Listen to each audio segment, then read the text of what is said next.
vocês Hugo Martins com a palestra O que é o Espiritismo.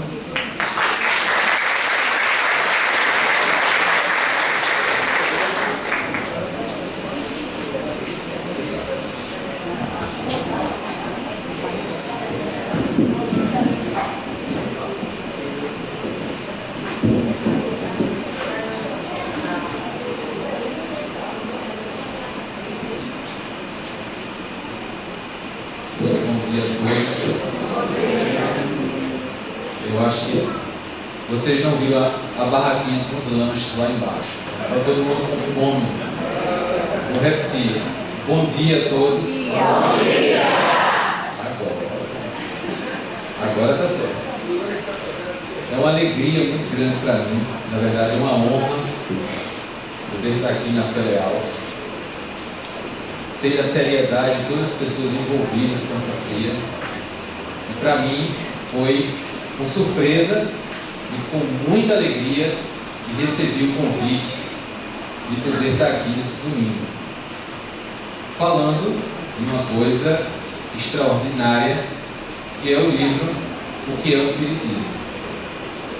E logo depois do convite, eu fui na minha biblioteca e puxei o livro que eu tinha já fazia muito tempo, e geralmente eu tenho por hábito colocar alguma observação na capa ou na contracapa daqueles livros que eu, ao longo dos anos, vou estudando. E na contracapa do livro Que é o Espiritismo, eu vi que eu tinha escrito, após a leitura e o estudo, na época, a seguinte frase: é um tratado de lógica. Foi assim que eu denominei essa obra. Então, vejamos que todo o movimento espírita, ele se iniciou através da mediunidade. E a mediunidade não é uma propriedade, vamos dizer assim, do espiritismo.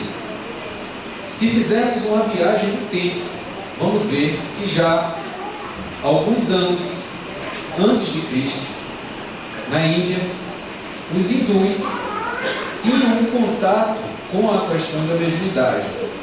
Na escritura sagrada mais antiga, que se chama os Vedas, já vamos ver que os Brahmanes tinham contato com espíritos dos seus antepassados, nos procedimentos que eram realizados nos templos. A Grécia Antiga, também, os oráculos, dentre os quais o mais conhecido, o oráculo de Delfos, também era um templo de evocação aos espíritos, e as pessoas iam aos templos para fazer a consulta aos espíritos. No Egito Antigo, a história dos faraós é permeada pelo contato com o mundo espiritual através dos magos que assessoravam os faraós. E foi exatamente nesse contexto, foi exatamente nessa conjuntura que Moisés, durante o exílio do povo hebreu no Egito, teve contato com a comunicabilidade de vivos e desencarnados. E também foi através do olhar sobre essa mediunidade que era exercida de forma completamente desprovida de um senso de objetividade elevada, que Moisés faz a proibição da evocação aos mortos, que está bem grafada no livro Deuteronômio, no capítulo 18, versículos 10 a 12. E que é o motivo de tanto problema que acontece de confusão a respeito desse pilar que existe da doutrina espírita, que é a comunicação de encarnados com desencarnados. Então é comum as pessoas chegarem e perguntarem: mas na Bíblia não está proibido a comunicação com os mortos? E foi exatamente essa pergunta que, no diálogo entre Kardec e o padre, no terceiro diálogo da primeira parte do livro O que é o Espiritismo, o Kardec vai desenvolver a explicação ao seu questionador. Então vejamos, quando o padre interroga e coloca essa questão da proibição de Moisés à comunicação, Kardec vai contextualizar essa proibição dentro de uma perspectiva de que Moisés queria que o povo hebreu, agora recém-liberto, rompesse com todas as ligações que possuía com a forma de viver o mundo que era do povo egípcio. A mediunidade, mesmo hoje, com todo o conhecimento e desenvolvimento, ela algumas vezes é abusada. As pessoas utilizam a mediunidade para fins impróprios. Imaginemos naquela época, muito mais atrasada. Então, quando Moisés se deparou com aquela situação de confusão, ele determinou que não poderia mais haver a vocação aos espíritos. E para isso ele tinha que ser muito rigoroso, que o povo era muito rebelde. Então ele tinha que fazer uma condenação, dizer que havia uma condenação mesmo, uma morte, para que as pessoas elas evitassem de estar fazendo esse tipo de comunicação.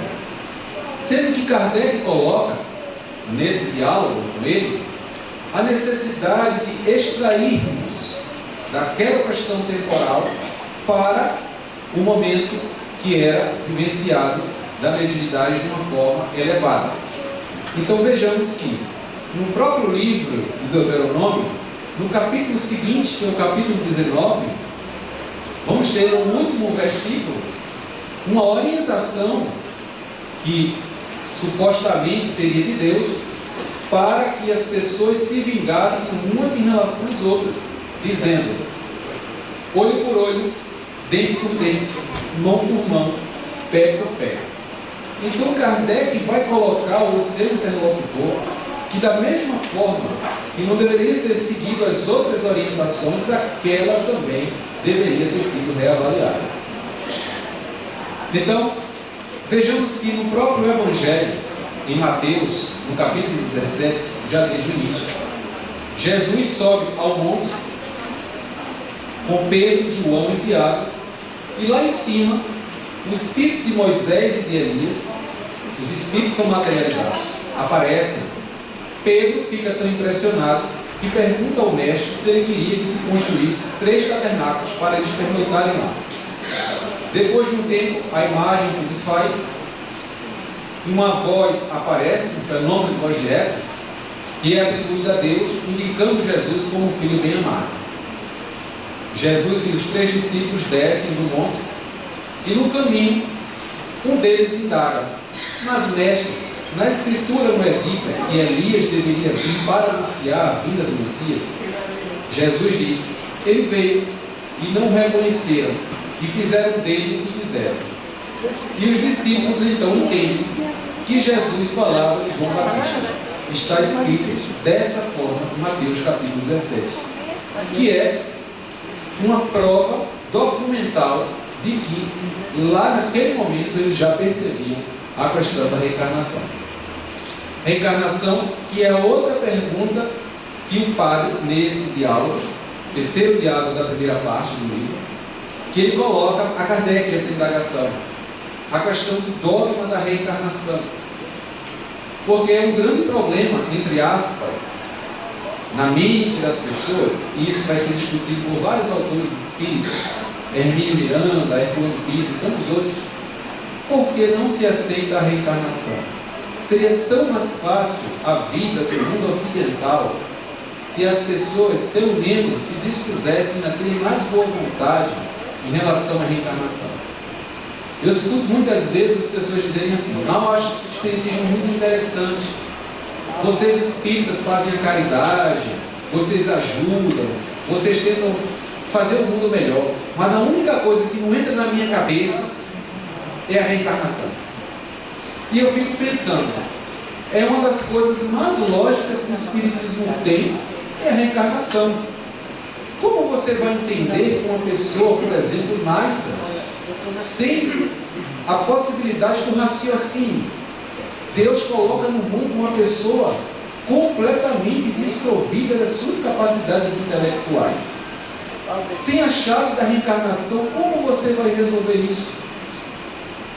Aí uma vez, eu colocando de volta essa questão para uma pessoa que me indagava, ele dizia: são os mistérios de Deus.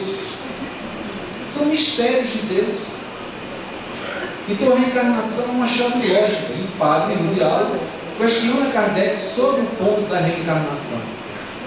E aí eu me recordava que, uma determinada vez, eu estava fazendo uma live sobre reencarnação. No dia seguinte me liga uma amiga de infância que me encontrou através da internet e tinha visto essa live sobre reencarnação. E ela tem uma criança de 5 anos de idade, que o menino, quando começou a falar, logo quando ele começou a falar, ele começou a dizer para ela: mamãe, quando eu era grande eu fazia isso e fazia aquilo outro, quando eu era grande e aquilo mais, e ela ficava muito perturbada com aquela história. Mas meu filho, você tem só 3 anos de idade, que história é essa de quando você era grande? Em determinado momento, o menino começou a cobrar a mãe, porque estava sentindo falta do cavalo dele. Mamãe, eu quero meu cavalo, eu estou sentindo muita falta do meu cavalo. E dia após dia, ele falando dessa história do cavalo. E ela começou a ficar abusada com ele. Disse: meu filho, nós moramos numa cidade grande, num apartamento, nem numa área rural nós vivemos. Que história é essa de cavalo, se você nunca teve cavalo? E ele chorava e ficava acabrunhado. Mas resolva, eu quero meu cavalo. E a mãe começou a ficar irritada. Um dia ela disse: tá bom, vamos resolver isso. Qual é a cor do seu cavalo? Aí o menino disse: é um cavalo azul. A mãe: azul? Cavalo azul? Aí ela se deu conta que poderia ser um cavalo de brinquedo. Conversando com a mãe, ela descobriu que o tio dela, que havia sido assassinado havia alguns anos, quando era criança, tinha um cavalo de brinquedo azul. E esse cavalo ninguém podia pegar nele, porque era o xodó da criança. Era um cavalo azul. E aí, a criança foi apresentando lembranças espontâneas de sua encarnação, provavelmente, porque não podemos dizer com certeza, não temos elementos ainda suficientes para acelerar, mas com uma probabilidade dessa criança ter sido a reencarnação do tio, da mãe. Existem alguns elementos que levam a essa possibilidade. Um caso muito bem documentado na literatura foi um caso estudado pelo Dr. Banerjee, na Índia. Uma criancinha, 4 anos de idade, no ano de 1954, a mãe se irritou com ele e deu uma surra nele, porque hoje em dia não é tão comum uma criança apanhar, mas aqui quem tem mais de 40 vai ter a lembrança de alguma lapada que levou ao longo da vida. Hoje a psicologia moderna meio que proíbe, etc. Mas quem tem mais de 40 certamente levou alguma alfinetada. E naquela época era engraçado que às vezes a pessoa até apanhava sem ter motivo, como profilaxia. A criança apanhava e dizia: mas eu fiz o quê? Não fez nada, mas já prevenido, já vai levar uma. Não precisava nem ser apoio. O pessoal da geração de hoje não tem muita ideia disso. Mas o que é que acontece? Aí a criança apanhou. Aí ele disse para a mãe: olha, faço não, porque se você der em mim de novo, eu vou para a casa da minha mulher. A mulher olhou assim para ele: vai para onde, rapaz? Vou para a casa da minha mulher. Eu tenho uma mulher. E a mãe achou estranho aquele negócio. Dias se passaram, de vez em quando a criança ficava triste. E a mãe perguntava: está triste por quê? Estou com saudade da minha mulher. Estou com saudade do meu filho também, e do meu jumentinho. E a mãe olhava assim e achava aquela coisa esquisita. A criança de 4 anos ter saudade da mulher, do filho, do jumento. Sendo que as lembranças da criança, o menino se chamava Munesh, foram aumentando as lembranças dele. E ele começou a se lembrar de mais coisas relacionadas a essa vida que ele teve em outra cidade que estava a cerca de 400 quilômetros do lugar que ele vivia. E depois de algum tempo, existia na Índia um estudioso do tema, Dr. Banerjee, em Nova Delhi, o centro de pesquisa é Nova Delhi. Quando chegou ao ouvido dele, ele foi com uma equipe de pesquisa na casa do menino. E curiosamente ele recebe a visita da ex-mulher dele, essa mulher que ele falava. Quando a mulher chega, a mulher se apresenta como sendo a mãe do falecido, do espírito falecido que ele dizia ser. Quando o garoto chega, chama o garoto: vem cá, que sua mãe, a mãe da pessoa que você disse que era, está aí para falar com você. Quando ele chega na porta, que olha para a mulher, ele dá uma risada. E ele pergunta: você está rindo por quê? Ele: por acaso você acha que eu me esqueci do seu olhar encantador? Você é minha mulher. E aí a mulher pede uma prova. Eu quero uma prova. Ele diz: você quer uma prova pública ou privada? A mulher: pública. Aí ele conta a história. Alguns meses antes de eu falecer, eu cheguei em casa meio assim com você, porque você estava brigada com mamãe, e eu peguei um pedaço de pau e bati em você com pau. Porque lá na Índia tem essa coisa, né? De você bater com pau nos outros, principalmente no homem em relação à mulher. E aí o pau quebrou-se, resvalou e arranhou o seu cotovelo. Mostra para você ver se tem um cotovelo arranhado, ferido, uma marca dessa pancada. E ela realmente tinha essa marca. Mas ela disse: ah, mas aí é muito fácil, porque todo mundo leva uma paulada do marido aqui. Aí, eu quero uma prova maior. Eu quero uma prova privada. E eles vão para dentro do quarto, ela com o menino e os pais. Depois de algum tempo, saem todos do quarto e ela diz: esse demônio é meu marido mesmo. E aí a equipe leva o Munesh para a cidade onde ele disse que tinha vivido. Chega na cidade, tem um cidadão jogando alguma coisa, carta, um baralho, não sei, no centro da praça. E ele diz: aquele dali é fulano de tal.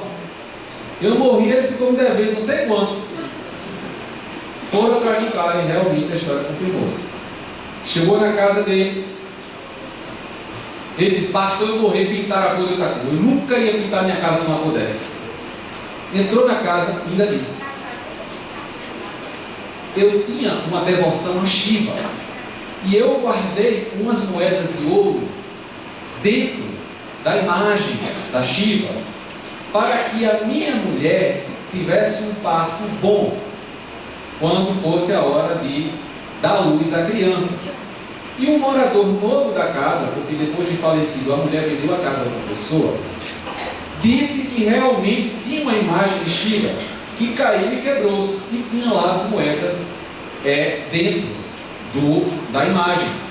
E a pessoa tinha ficado tão empolgada com aquilo ali que começou a cultuar também Shiva. Ele nem gostava de Shiva.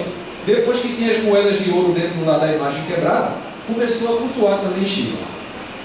Então foram muitas confirmações. Um dos casos mais confirmados da literatura é o caso do garoto Munesh, na Índia. Existiam ainda outros casos com confirmação muito eloquente, dentre os quais tem um livro do professor Ian Stevenson, chamado 20 casos sugestivos de reencarnação. Um desses casos foi inclusive estudado no Brasil, mas a gente não vai aprofundar tanto porque isso é só uma parte da história. Então o padre, ele indaga Kardec sobre a questão da reencarnação, no diálogo que se faz presente nessa obra. E Kardec vai, com toda a sua perspicácia e sabedoria, colocar para o interlocutor da questão da lógica da reencarnação. A reencarnação, ela é a chave que se encaixa para nós entendermos todas as nossas relações, para entendermos por que chegamos nesse mundo com as nossas potencialidades, com a nossa família, com o nosso desejo de ação em determinada área e não em outra. É a chave para entendermos tudo. Então, vamos avançando no tempo, e aí chegamos, uma avançada muito grande, e chegamos no ano de 1848, que é exatamente o ano que marca o surgimento do Espiritismo moderno. Porque antes, vamos ter ao longo da história, relatos muito tensos da questão da mediunidade. Até a Idade Média, o médium era queimado na fogueira. A médium queimado na fogueira como bruxa. Como bruxo. Porque se achavam que eram forças demoníacas que agiam na pessoa. Em 1848, exatamente no dia 31 de março, uma sexta-feira à noite, a coisa começa a mudar. Aquelas informações que eram dispersas, elas agora vão ter toda uma organização. A cidade se chamava Hydesville, no estado de Nova York, nos Estados Unidos. A família de fazendeiros se chamava família Fox. Duas adolescentes, uma chamada Meg, de 14 anos, e outra chamada Kate, de 11 anos de idade, são as protagonistas daquilo que vão mudar a história da nossa percepção em relação ao mundo espiritual. Nessa casa, desde alguns meses, eles moravam lá, tinha muito barulho, barulhos intensos. Então os moradores começavam a procurar, quando os barulhos começavam, e não encontravam a fonte do barulho. O marido combinava de ficar do lado de fora e a mulher do lado de dentro, para ver de onde estava surgindo o barulho. E ninguém conseguia descobrir o barulho. E nessa noite os barulhos foram ficando muito intensos. Então, Kate, que era a menina mais nova, de 11 anos de idade, teve então a ideia. Pediu aquela fonte do barulho que repetisse o estalar de dedos dela. E a fonte repetiu. E depois ela ficou repetindo várias vezes, e a fonte repetia várias vezes o mesmo número de pancadas. Então ela disse: mamãe, o barulho ele repete quando eu faço. E a mãe então teve a ideia de começar a fazer perguntas. Se você é um homem, responda através de batidas. Silêncio. Se você é um espírito, responda com 2 batidas. 2 batidas se sucederam. Se você já foi um morador dessa casa, responda com 2 batidas. Mais 2 batidas se sucederam. Então, aqueles ruídos que eram todos desorganizados, pancadas, arranhões nas paredes, começaram a obedecer o comando das pessoas que induziam as suas respostas, faziam as perguntas. Então, através desse mecanismo, descobriu-se que, na verdade, aquele barulho provinha de um ser espiritual que havia vivido naquela casa e que era um mascate que tinha parado naquela residência para vender os seus produtos e que os moradores, solicitando que ele pernoitasse lá, o assassinaram para ficar com o seu dinheiro e com seus objetos. Então, daí sucederam-se uma série de eventos. No dia seguinte, cerca de 200 a 300 pessoas já se aglomeravam dentro da casa para ver os fenômenos. Sabemos que o final da história é meio conturbado, porque a mediunidade, quando ela não é direcionada para uma proposta elevada no bem, ela termina se tornando uma peça de condenação para a própria pessoa que o possui. E foi o que aconteceu com as irmãs Fox. Mas não deixamos de assinalar que todos esses fatos assinalam o início do Espiritismo como nós o conhecemos hoje. O Espiritismo moderno. E isso é importante a gente entender porque o ano é 1848. Essa obra, o que é o Espiritismo, vai ser lançada em 1859, ou seja, 11 anos depois. Então a gente está naquele movimento, está no momento onde isso emerge de forma muito grave. Logo depois, sai dos Estados Unidos toda essa movimentação organizada, estruturada, essa invasão organizada no mundo espiritual, essa invasão que não tinha acontecido antes, porque os fenômenos espirituais aconteceram desde sempre na humanidade, mas nunca de forma tão tensa, generalizada e organizada. E todos esses movimentos eles passam a existir no mundo europeu. A França era então o centro intelectual do mundo. E claro que lá haveria alguém que teria um espírito muito científico para buscar, por trás de todos esses fenômenos, algo que tenha um senso, um sentido superior, um sentido moral. Então, quando as mesas começaram a girar na França, Kardec era instado a ir observar o fenômeno. E sempre ele se abstinha de fazê-lo. Seu amigo Fortier, seu amigo Charlotte, sempre traziam as informações para Kardec, mas ele sempre muito cético. Porque Kardec tinha ido beber da fonte do magnetismo, então ele acreditava que aqueles movimentos, eles decorriam da ação magnética de algum fluido que fazia com que os objetos se movimentassem, ou da ação das próprias pessoas que estavam ali em redor da mesa. Mas depois de muitas e muitas investidas dos seus amigos, ele, na noite do dia 18 de maio de 1855, vai assistir uma reunião particular na casa da Madame de Plantaison. E ele sai de lá aturdido com o que viu. Porque os movimentos não eram movimentos erráticos, eles eram movimentos que obedeciam à intencionalidade e aos pedidos daqueles que estavam ao redor da mesa. Uma coisa é um barulho a esmo, e uma coisa é um barulho que responde exatamente às perguntas que o examinador faz, tipo, que era muito comum. E isso a gente vai ver antes, lá com a mãe da Meg e da Kate Fox.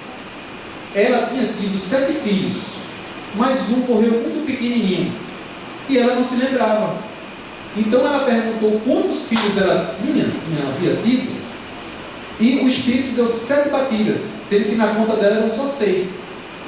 Depois alguém disse, mas você tem nenhum que morreu novinho. São 7 realmente.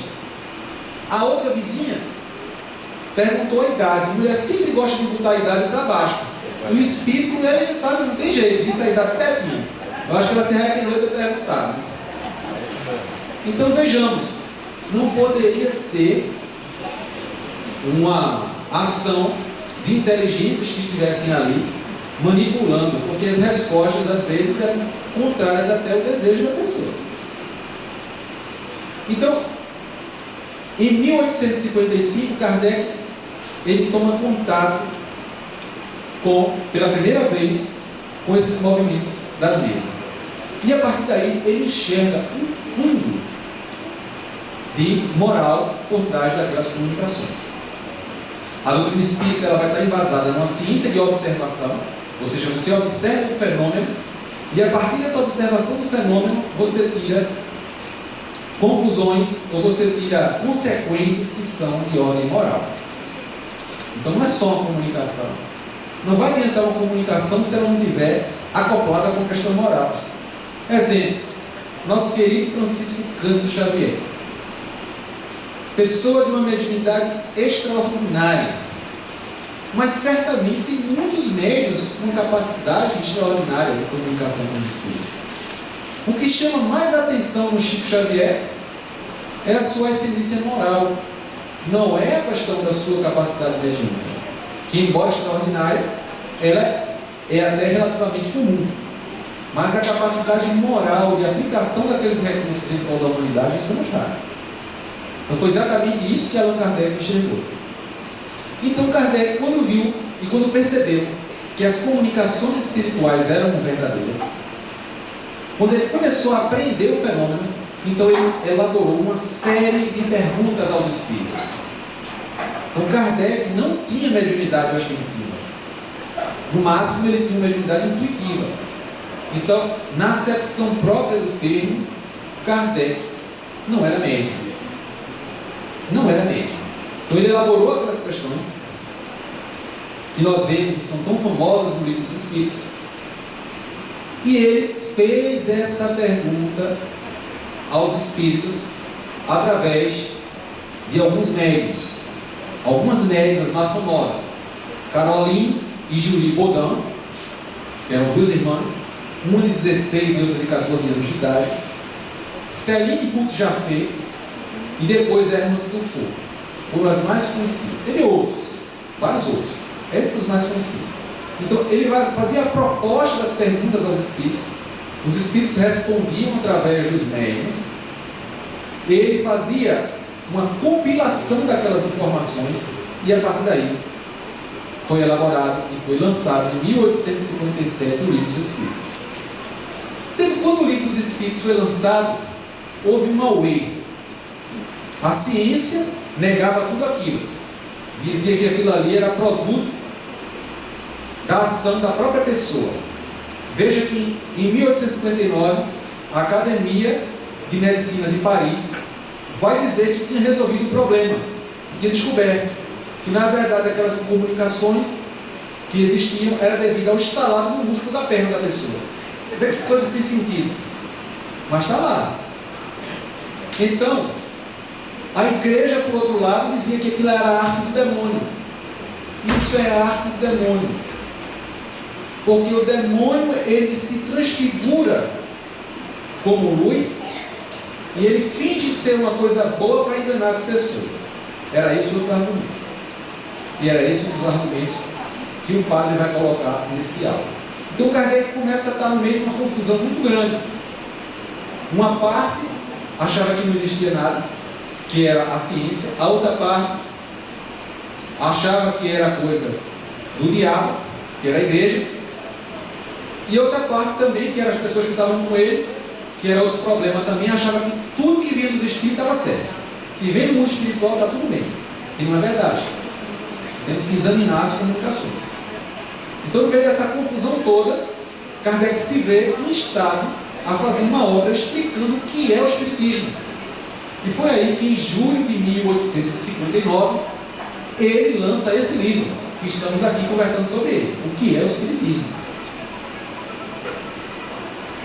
Então, o livro é composto de 3 partes. A primeira parte, nós vamos ter na forma de 3 diálogos. Diálogo com o crítico, com o cético e com o padre. A segunda parte é um resumo de tudo que se relaciona à mediunidade. E a terceira parte é um resumo do livro, o Livro dos Espíritos, a parte filosófica. Então, ainda, no diálogo com o padre faz 2 questionamentos interessantes. Uma é o seguinte: se o Espiritismo traz, de novo, os princípios que foram colocados pelas religiões tradicionais, para que existiu o Espiritismo? Se ele traz de novo as informações tradicionais que foram elaboradas e foram colocadas pelas religiões de uma forma geral. Então Kardec volta a pergunta para ele: e essa forma de colocar tem sido suficiente, já que tem tantas pessoas incrédulas? E aí a gente vai observar o seguinte: tem muitas pessoas hoje em dia que são incrédulas. Por quê? Porque foi apresentada a um Deus rigoroso, um Deus vingativo, um Deus punitivo, um Deus castrador e um Deus antropomórfico, um Deus quase com os mesmos defeitos que nós temos. Então as pessoas, quando vão elaborando a razão, não, se Deus for isso, eu não acredito não. Tantas e tantas pessoas são ateus porque não tiveram a oportunidade de serem apresentadas a um Deus que não fira a sua razão. Então, essa proposta da doutrina espírita, Kardec, falando ao padre, é uma proposta nova, que traz uma nova forma de ver o mundo, uma percepção, e que vai tirar muitas pessoas da incredulidade. E ele coloca assim, Kardec: eu não tenho nenhum interesse de fazer com que a pessoa que já tem sua fé estabelecida mude de religião, não. Porque eu vejo muitos espíritas que, quando percebem a realidade do mundo espiritual, querem mudar a religião dos outros. Isso é uma coisa ingênua. Se a pessoa está satisfeita, está confortável com a sua forma de ver o mundo, não temos que tirá-los do lugar que está. Muitas e muitas pessoas vão ao nosso centro para fazer tratamento espiritual e no final pergunta: mas eu vou ter que abandonar a igreja, doutor? Para ficar assim sem espírito agora? De forma alguma. De forma alguma. Você continua com a sua religião. Você não gosta de ir para a missa todo domingo? Tem um homem para a missa. É uma coisa que preenche a minha vida. Vá. Vai fazer bem para você, é ótimo para você.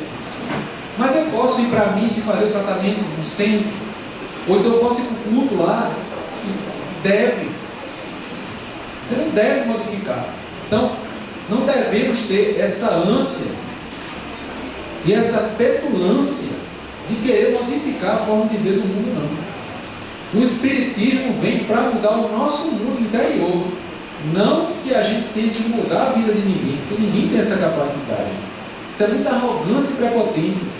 Chegar e dizer, vou contar agora porque você não sabe nada da verdade do mundo espiritual. Como se nós dispuséssemos desse conhecimento. Não temos. O conhecimento que a gente tem é precário ainda. Porque com todo esse manancial de informação espírita, a gente tem muita dificuldade da transformação interior. De ver o mundo com mais amor, com mais perdão, com mais... Então, como é que a gente vai ensinar uma coisa que a gente não sabe ainda? Seria uma contradição. E Kardec é muito claro com o Padre, como diz, olha, não estamos interessados em levar essa informação para os seus fiéis, não. Estamos interessados naquelas pessoas que não creem em nada, porque lhes foram apresentadas coisas absolutamente absurdas, que para eles é impossível acreditar nisso. Então, segue-se o diálogo e Kardec coloca uma coisa que eu, inclusive, tinha esquecido, que ele tinha colocado. E foi até muito importante para mim, essa releitura do livro, para mim fazer aqui essa palestra para vocês. Kardec coloca, vocês que levaram o Espiritismo para o campo da religião. A doutrina espírita tinha uma vocação de doutrina filosófica. Nunca teve a pretensão de ser uma religião, não. Mas vocês que colocaram o Espiritismo nesse campo, colocando como adversário e levando para esse lado. Então, nós vamos ver que na raiz, a doutrina espírita é uma ciência de observação com consequências morais. Não tem a pretensão de ser religião na acepção própria do termo. Até porque tem elementos da religião que o Espiritismo não tem. Hierarquia, não tem. É uma coisa fundamental em qualquer religião. Qualquer religião vai ter hierarquia. Vai ter um rito próprio, também não tem. Então faltam elementos. Então quando se coloca Espiritismo, ciência, filosofia e religião, poderia ser melhor colocado Espiritismo, ciência e filosofia com consequências morais. Porque a comunicação com os espíritos nos dá uma dimensão moral da nossa vida. O primeiro diálogo que tem no livro é um diálogo de Kardec com um crítico. O crítico, uma pessoa que tem que ser crítica, crítica de artes, crítica de cinema. Como é que eu vou ser crítico de cinema se eu não entendo nada de cinema? Não posso ser crítico de cinema. Então, os críticos do Espiritismo não conhecem absolutamente nada do Espiritismo. Isso eu posso asseverar. Uma vez uma pessoa chegou para mim, rapaz, você é uma pessoa tão instruída. Como é que você acredita nessas coisas do Espiritismo? E eu, tudo bem. O que é que você conhece sobre o Espiritismo? Rapaz, eu li uma vez. Eu li uma vez uma página.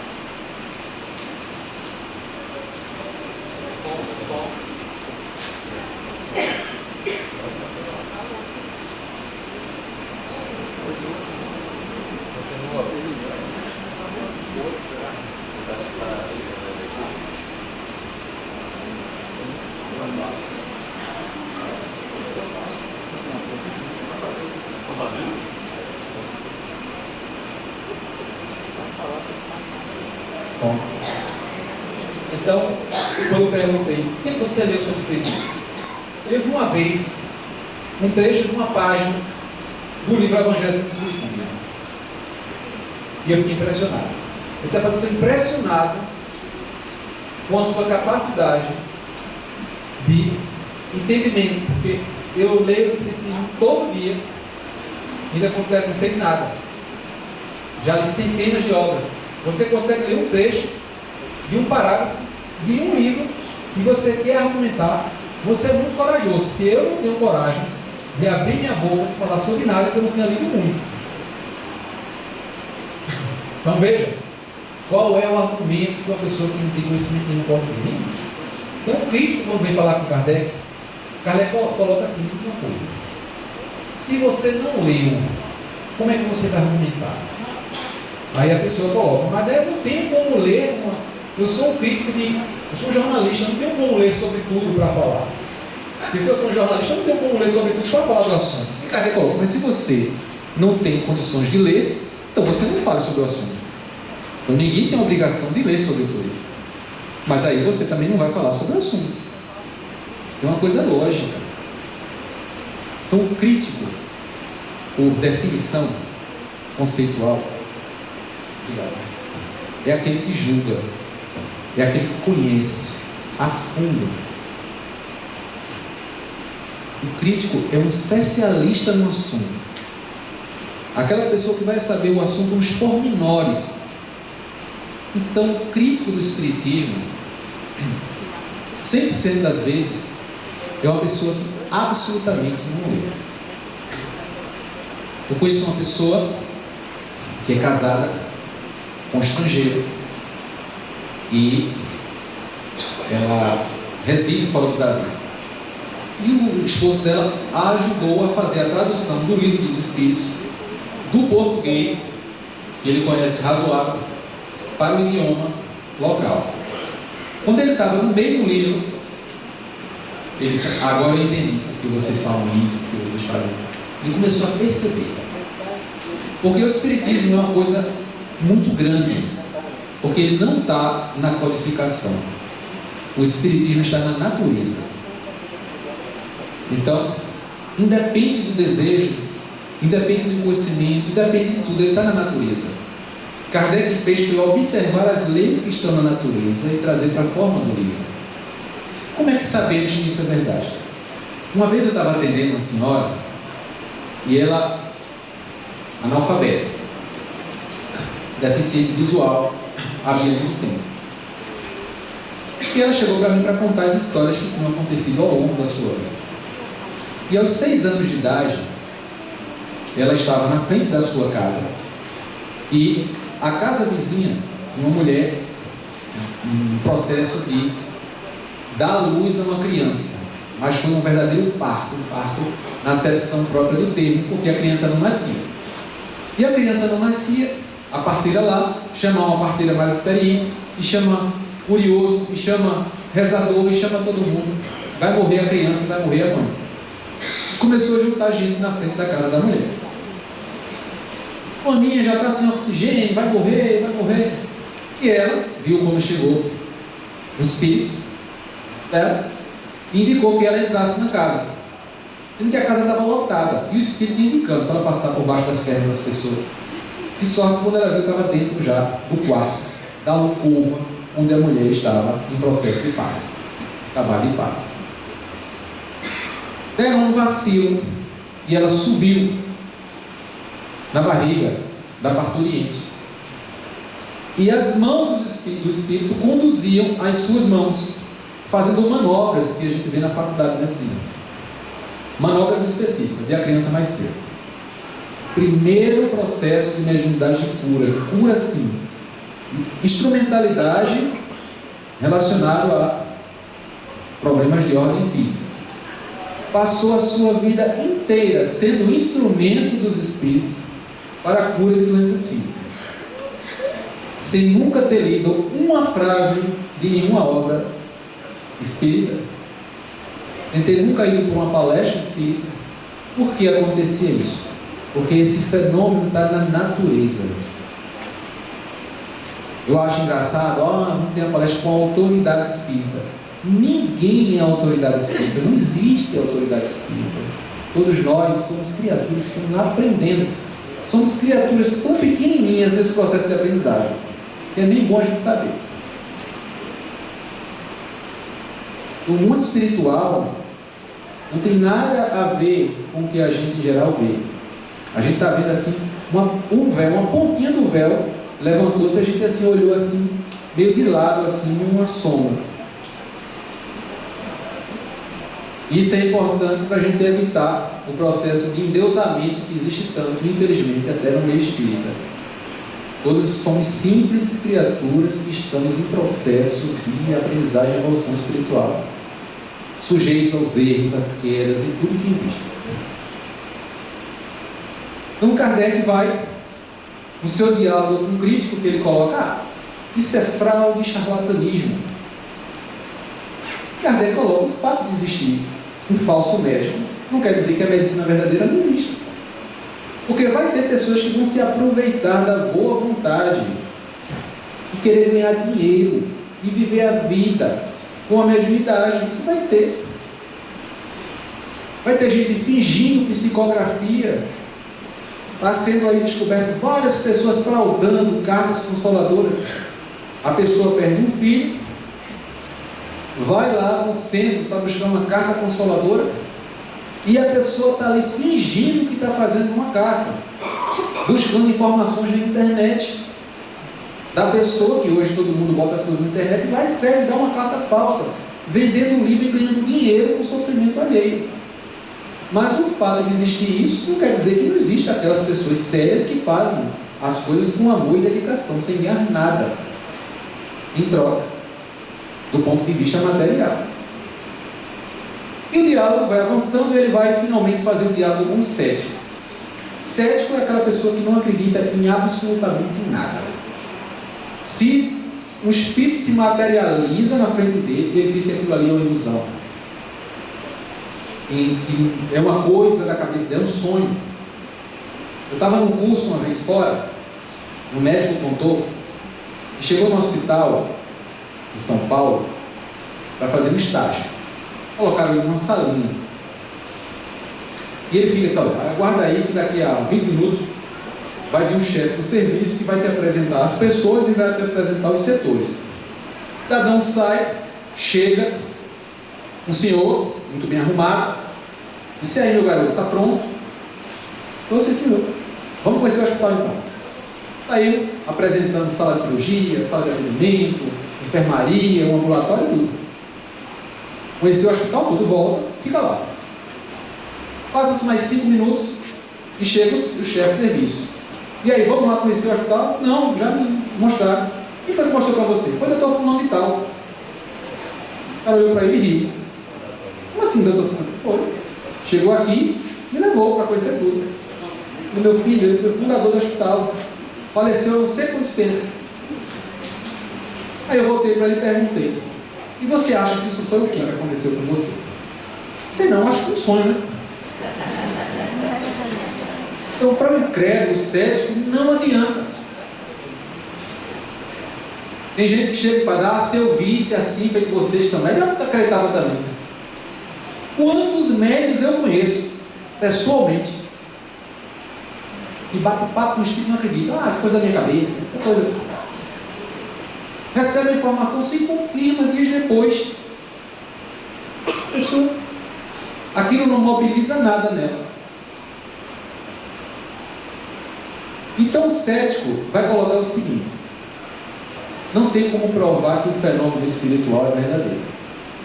Kardec vai colocar uma coisa muito interessante. O fenômeno espiritual, ele é intermitente e ele é espontâneo, ou seja, não depende da nossa vontade. Todo mundo aqui que é médium sabe disso. Às vezes você quer que aconteça, não acontece nada. Um dia você não está nem esperando e chega. Um fenômeno, ele não obedece à regra que, em geral, em ciência, você observa. O fenômeno experimental científico é assim: sob as mesmas condições, seguindo o mesmo padrão, você vai ter o mesmo resultado. Isso é o que a ciência ordinária, a ciência materialista propõe e que a gente observa. Mas no mundo espiritual, a sequência não é essa, porque a inteligência que está no plano espiritual que vai determinar. Chico dizia: o telefone só toca de lá para cá. Então o cientista, ele arma toda a parafernália de instrumentos, aí passa o dia aqui e não vê nada, aí ele conclui: então não existe.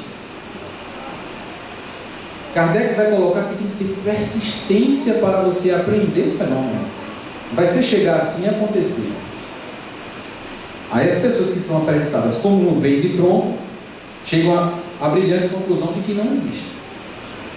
Achar que o mundo espiritual não existe é de uma ignorância muito grande. Por quê? Será que no universo todo só existe a gente? Só existe essa forma de vida tão limitada? Nós, só para termos uma ideia, estamos a 300 mil quilômetros de distância da Lua. A Terra tem 300 mil quilômetros de distância da Lua.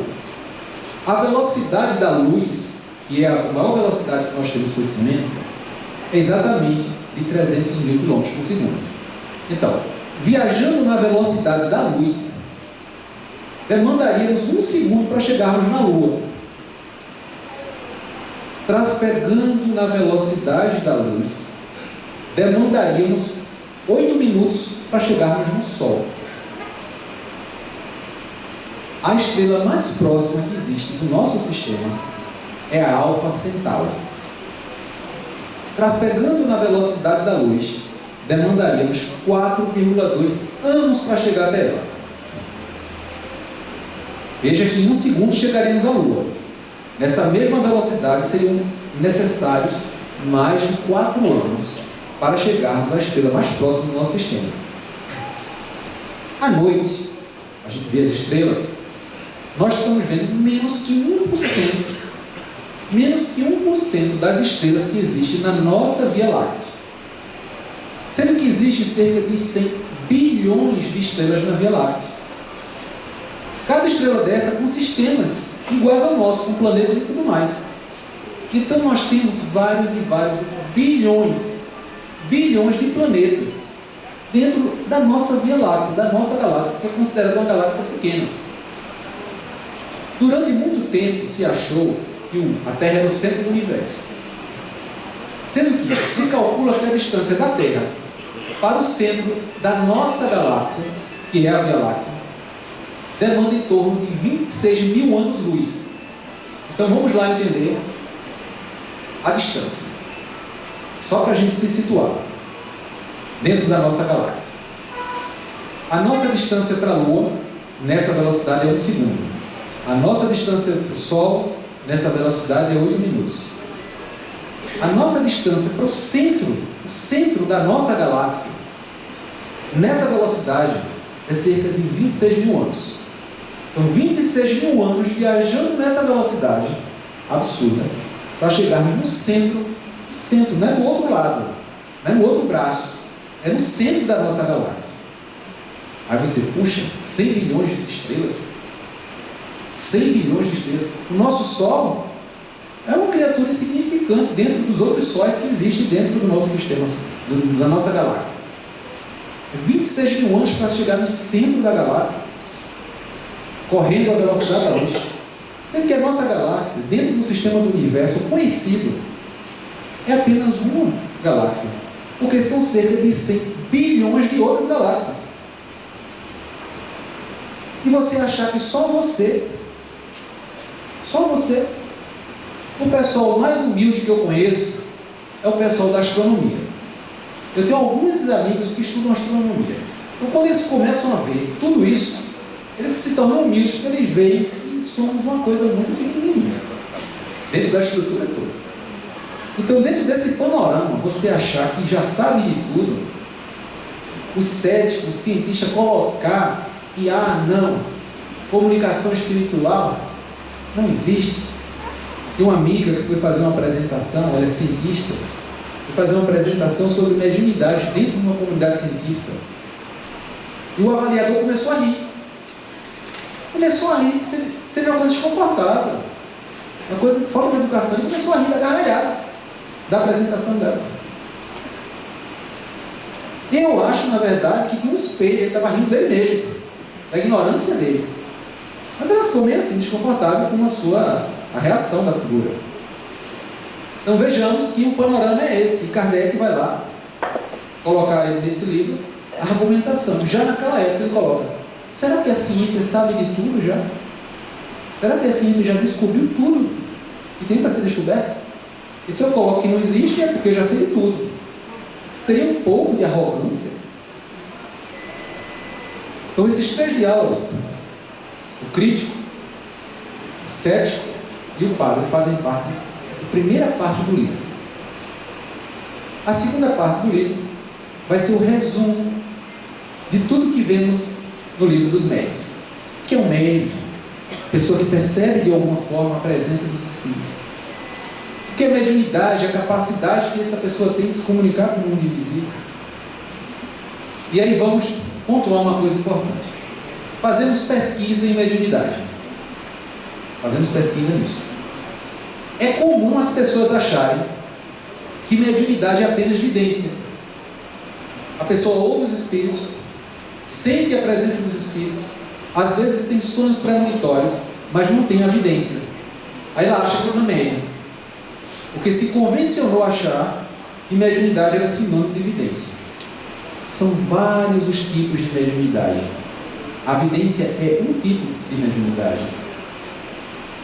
Então, quando fizemos essa revisão toda, percebemos, e fazendo um paralelo com as pessoas que pesquisamos, e tem que ser entendido que a mediunidade é um campo muito mais amplo de percepção, que vai muito mais além. E uma das argumentações também que Kardec coloca em torno da mediunidade, da sua potencialidade, da sua capacidade, é que da mesma forma que antes do microscópio não tínhamos acesso à estrutura de bactéria, por exemplo, coisas muito pequenininhas, ainda não temos um instrumental necessário para avaliarmos a questão da mediunidade. Nos falta um aparelho que identifique. Vai ser muito mais um relato do que a pessoa sente e a experiência daquele que está fazendo as indagações. A mediunidade às vezes é uma coisa muito mais sutil. E nessa segunda parte, Kardec vai colocar os princípios básicos, que ele vai colocar depois de uma forma muito mais completa, na parte da ciência experimental, em O Livro dos Médiuns. Ele faz um grande resumo, em poucas páginas, colocando a parte mais importante do Livro dos Médiuns. Na terceira e última parte, Kardec vai falar do Livro dos Espíritos, que é a consequência moral de tudo isso que a gente vem falando, dos porquês da vida, do que somos, de onde viemos, para onde vamos. E aí a gente deixa um registro importante. Na pergunta 621 de O Livro dos Espíritos, Kardec faz a seguinte indagação: onde estão escritas as leis de Deus? A resposta é: na vossa consciência. É na consciência de cada um de nós que estão escritas as leis de Deus. E depois, em seguida, a questão de número 625, ele vai fazer a seguinte pergunta: qual é o espírito mais evoluído que Deus nos ofereceu como guia e modelo da humanidade? Temos a resposta mais curta do livro todo e mais importante: veio Jesus. A importância de Jesus para tudo isso. Estamos falando, estamos estudando. No tempo que Chico fazia parte de determinada casa espírita, as pessoas se reuniram, o centro decidiram, e isso eu escutei em relatos de pessoas de lá. Eu não estava, pelo menos, encarnado na época para ver isso. E decidiram que Chico estava gastando muito tempo fazendo atendimento às pessoas, fraternidade, caridade, e que Chico deveria ficar mais reservado, recebendo as mensagens dos guias e mentores espirituais, recebendo mais as informações do mundo espiritual através de André Luiz. E Chico disse: aí não. Aí não. Se eu tivesse que escolher entre o Espiritismo e Jesus, eu ficava com Jesus. Embora o Espiritismo e Jesus tenham tudo a ver. Ele quis ser assim, assertivo na sua colocação. Se tivesse escolhido o Espiritismo que quer ser criado pelas pessoas, não pelo Espiritismo raiz, porque Kardec vai dizer: fora da caridade não há salvação. Kardec não diz fora do Espiritismo não tem salvação. É fora do amor não tem salvação. Porque não adianta conhecermos todas as obras espíritas se não conseguirmos traduzir para as nossas vidas a sua mensagem. Não vai ter valor nenhum. E Chico vai colocar de forma muito clara. E ele diz assim: podem tirar tudo do Espiritismo, tudo, mas não tire Jesus não. Porque quando vamos nos aprofundando no conhecimento espírita, aí você quer beber muito da ciência, que é linda, relacionada a todos os que estudamos no Espiritismo, mas a presença de Jesus, ela tem que ser muito mais marcante do que tudo. Não no sentido sectário do termo. Jesus crucificado, que deu seu sangue pela humanidade. Não isso. Mas o Jesus enquanto proposta de renovação interior, de amor incondicional às pessoas, à vida. Jesus preferiu entregar o seu próprio corpo para ser imolado do que jogar o jogo da vida, do mundo. Preferiu doar-se a si mesmo do que ceder à estrutura. E isso podemos fazer no dia a dia.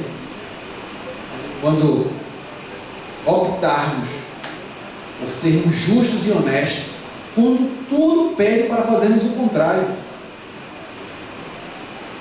Deixarmos impressa a marca do Cristo dentro da nossa vivência terrena, que é tão curta. Enganar, sabotar, passar para trás, subir as escadas pisando na cabeça das pessoas. Não. É preferível que tenhamos limitações, até mesmo de ordem material, do que utilizarmos de argumentos e de oportunidades que prejudiquem o outro. Isso é viver a mensagem de Cristo. E de alguma forma as consequências de todas essas comunicações com espíritos, para a nossa percepção, para o nosso conhecimento, as consequências morais do Espiritismo nos trazem essas conclusões. Então, encerrando, vamos deixar aqui essa mensagem com Jesus, a mensagem que tem no momento espírita, que eu vou tentar reproduzir uma parte, uma fração, porque eu acho que sintetiza tudo que vimos hoje, na manhã de hoje, nessa obra espetacular. Se quiser dar de presente para alguém, eu quero conhecer o Espiritismo, dê essa obra que é o Espiritismo, que é um resumo completo, é um super resumo da proposta espírita, tanto no campo científico quanto no campo filosófico. Então, quem foi Jesus? Para nós que somos espíritas. E o autor começa dizendo assim: toda especial foi a sua vida. Anunciado por profecias, por sonhos e anjos, ele esteve aguardado pela ansiedade do povo, pelo orgulho nacional de raça e pelo despotismo dos dominadores políticos que o desejavam guerreiro arbitrário e apaixonado. Quando o silêncio espiritual pairava em Israel, ele nasceu numa noite gentil, numa manjedoura, cercado por animais domésticos e pelo olhar amoroso dos pais humildes, sem outras testemunhas. Seus primeiros visitadores eram amantes da natureza, pastores simples, logo seguidos por magos poderosos, num contraste característico que sempre assinalaria sua jornada entre os homens. Nas paisagens de Nazaré, ele cresceria dividido entre as atividades na carpintaria do pai e as meditações nas campinas verdejantes, imiscuído outras crianças sem qualquer destaque, portador de conflitos antes da hora. Amadureceu no lar, como trigo bom, solo generoso, quando chegou a hora, agigantou-se nas sinagogas, desvelando-se e anunciando-se. Incompreendido como era de se esperar, logo partiu em busca daqueles que o seguiriam e transformar-se-iam em pilotis de uma nova era fundada por ele. No bucolismo da Galileia, pobre e sonhadora, rica e farta de beleza, ele daria início ao ministério que um dia se alargaria por quase toda a humanidade, nos trazendo um roteiro seguro de paz e felicidade até então desconhecido entre os homens. Jamais igualado, a sua voz transmitia a mágica entonação do amor que penetra e dulcifica, ensinando-nos como ninguém jamais logrou nos ensinar. A majestade do seu porte confundia os hipócritas. Eles armavam os adversários fortuitos pela sua serena inocência, profunda sabedoria e invulgar personalidade. Ele conhecia a pequenez humana e impulsionava o homem ao crescimento interior e às conquistas maiores. Senhor, fez-se servo. Príncipe, fez-se vassalo. Nobre de origem celeste, fez-se escravo por amor. Jesus, síntese histórica da ascensão humana. Sigamos os seus passos, para que um dia, tal como Paulo, em carta endereçada à igreja da Galácia, possamos dizer: já não sou eu mais quem vive, e sim o Cristo que vive em mim. Muita paz para todos.